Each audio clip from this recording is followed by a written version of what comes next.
ক্যাম্পাসের আমেজ বেশ ভালো। আমি ১৯-২০ সেশন অর্থাৎ আমি ২০২০ সাল থেকে আসলে এই ক্যাম্পাসে পড়াশোনা করছি।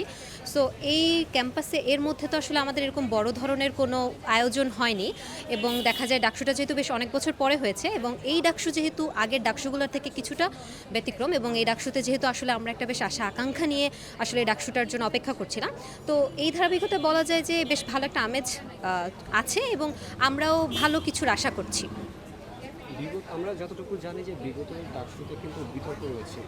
আর এই বছরের বা এইবারের ডাকসু নির্বাচনে কোনো বিতর্কের আভাস পাচ্ছেন কিনা বা এমনটা মনে হচ্ছে? আভাস কিছুটা পেয়েছি আমাদের ভিসি স্যারের যে বক্তব্যটা আপনারা সম্ভবত শুনেছেন সেখানে কিছুটা আন্দাজ করা যায় যে হয়তো বা ভেতরে ভেতরে কিছু একটা হচ্ছে, বাট সেটা এখনও প্রকট হয়নি এবং আমরা চাই যে যেই ডেটটা বা যেই তারিখটাকে নির্ধারণ করা হয়েছে সেই তারিখের মধ্যে আসলে ডাকসুটা হওয়া উচিত। কারণ এটা যদি কোনো কারণে পেছায় বা বাদ যায় তাহলে সম্ভবত ডাকসুটা হওয়াটা একটু টাফ হয়ে যাবে। সাধারণ শিক্ষার্থীরা কিন্তু নানা সমস্যায় ভুগছেন ক্যাম্পাসে, আর সমস্যার শিকার হচ্ছেন। যারা নির্বাচিত হবে এই ডাকসু নির্বাচনে, তাদের জন্য কোনো বার্তা দিতে চাচ্ছেন কিনা তাদের সমস্যার সমাধানের?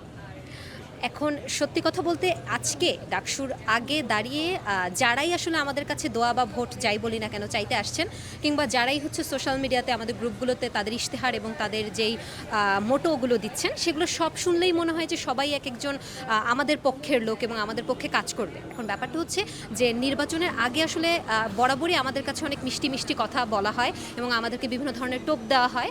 নির্বাচিত হওয়ার পরে আসলে কে কতটুকু কাজ করবে সেটা আসলে এখানে এই মুহূর্তে আমার দাঁড়িয়ে বলাটা খুব টাফ। তাদের ক্ষেত্রেই বলতে পারবো যাদেরকে আমি ধরেন ব্যক্তিগতভাবে চিনি, আমি তাদের আদর্শ জানি বা আমি তাদের চালচরণ দেখেছি, অথবা তারা আমার ডিপার্টমেন্ট বা কোনো থ্রোতে তারা আমার পরিচিত হলে আমি জানতে পারবো যে আগে সে এরকম কোনো দায়িত্ব নিয়েছিল, সে দায়িত্বটা কতটুকু পালন করেছে।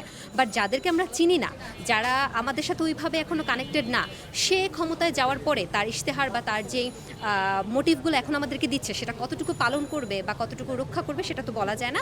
তবে আমরা চাবো কিছুটা হলেও, যেহেতু তারা একটা ভালো সুযোগ পেয়েছে এবং আমার মনে হয় যারা এবার ডাকসুতে দাঁড়াচ্ছে একজন আরেকজনের প্রতিদ্বন্দ্বিতা করলেও তাদের মধ্যে একটা ইউনিটি আছে, একটা নির্দিষ্ট জায়গা যে তারা 5 আগস্টের আন্দোলনে মোটামুটি কম বেশি সবাই যুক্ত ছিল।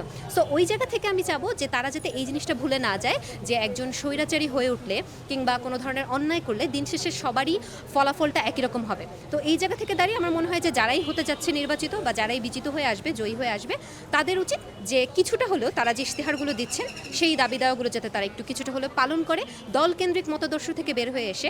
যেহেতু ডাকসু, যদিও আমরা ডাকসুকে বলি হচ্ছে বাংলাদেশের দ্বিতীয় সংসদ নির্বাচনের মতো, কিন্তু দিন শেষে আসলে এটা তো ঢাকা বিশ্ববিদ্যালয় কেন্দ্রিক একটা নির্বাচন।